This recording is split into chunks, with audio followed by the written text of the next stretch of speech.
Welcome back to another technical deep dive here in the debug zone.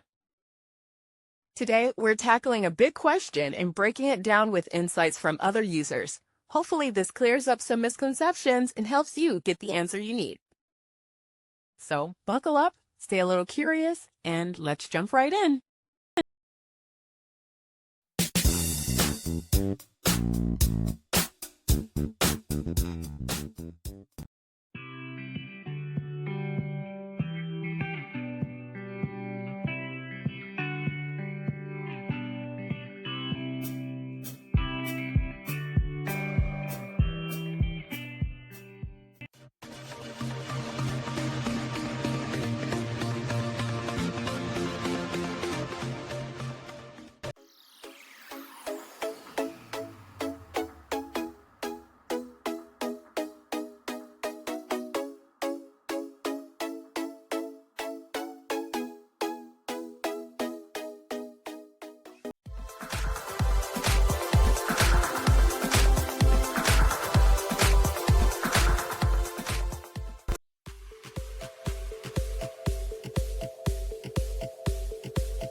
And that's a wrap.